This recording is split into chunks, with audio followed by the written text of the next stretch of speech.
first part of the gospel today, my friends, is like Amy Vanderbilt's book of etiquette, how to behave and dress publicly.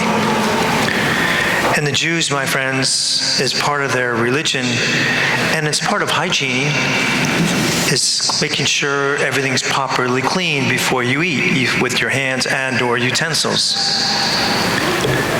And then there's a code with how we dress as well.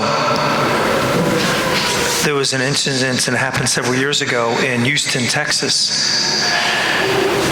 Sarah Ferguson, the Duchess of York, was visiting Houston, and she made her first appearance in Houston. She was wearing a summer dress and matching white shoes. Now, summer dress can be appropriate attire in November, but every good Southern belle knows that you don't wear white shoes after Labor Day. It simply isn't done. It was the headlines and the top subject on all radios and talk shows that next day. Finally, the Duchess press secretary had to release an explanation to the press saying that this custom was unheard of in England. But can you imagine, my friends, she didn't know better to wear white shoes after Labor Day? You know, my friends, it's very important to dress appropriately. Truly is something I'm not sure we know what we're talking about in that sense, but it's very important to dress appropriately at different functions. It's very important to have good hygiene. It's essential, my friends, both of those. But it's not part of our faith. It's good etiquette. How we dress appropriately, and we must and should dress appropriately. Like here, we need to dress appropriately. We're in church. And we need good hygiene. It's important, my friends. It's important. But it's not part of our faith. And that's what Jesus is saying. That's what Jesus is saying. They're placing all this emphasis on how we eat and how we dress. And look at your hearts. The top basketball player in the early mid-'70s was Bill Walton. He was 6'11", dominated college basketball, my friends. For you that watch college basketball, he went to UCLA. They won 3 championships in a row, unheard of, and still really today. He skipped his senior year, went to the pros and had some adjustments. And then he abruptly left the game. And then he came back. And with the Portland Trail Blazers and Portland won their first NBA championship with Bill Walton.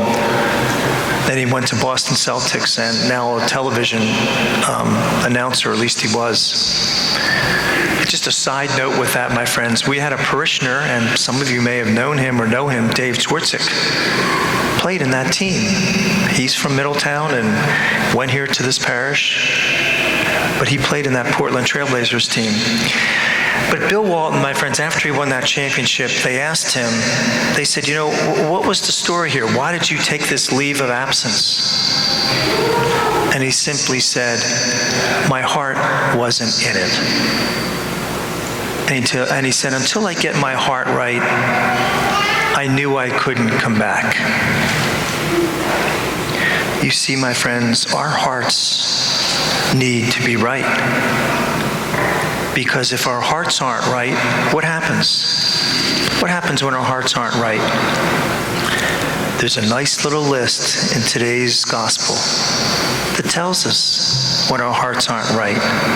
Let me read it. Evil thoughts, unchastity, lustful thoughts, my friends, lustful actions. You don't think that's prevalent today? Theft, hopefully not here.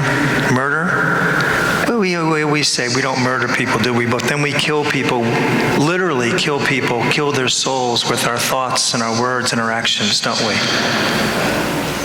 Adultery. Hopefully it's rare here, but I don't know. Greed. Greed's pretty prevalent, isn't it, my friends?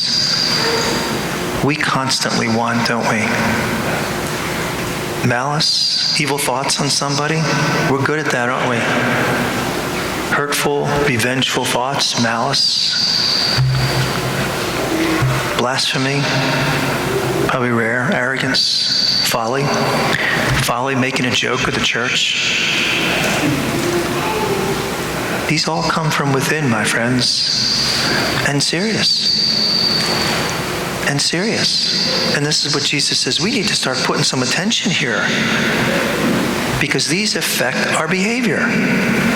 When our hearts aren't right, it affects what we say, what we do, and how we think. Religion, my friends, is the only thing that can touch this. There was an article I read this past week talking about this very thing, and they compared it to a jet. And this happens frequently, not frequently, but enough. These private jets, my friends, and in this case, the article that I was reading, there was two pilots with a private jet and then one passenger, a wealthy businessman.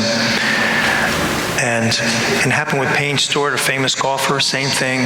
The cabins, once they're above 10,000 feet, somehow there's a malfunction and they depressurize. And once they depressurize, all the people on board go to sleep. So these planes, my friends, which look perfectly in the outside, all the controls are working perfectly. They're on autopilot, and this plane is a couple hundred miles an hour, going straight ahead, except no one's alive or passed out inside. And all of a sudden, when this plane runs out of gas, it crashes. And that's what happened in this article. Tragically, the cabin depressurized, all of them fell asleep, and when the plane jet ran out of gas, it crashed. But they said it's just like us. On the outside, we look great. We look great. We have great etiquette, good hygiene. But all of a sudden, our lives take this nosedive. Why? Because our hearts aren't right. Because our hearts aren't right. And it's the very list that Jesus gives us today. And every single one of us in this church fall into one or two areas here. Absolutely, my friends. And it's good for us to look at this list, because it shows us where our hearts need to work. A Christian author wrote, "There are many things in life that will catch your eye, but only a few will catch and change your heart. You must pursue them." And religion is one of them that needs to be pursued from the heart.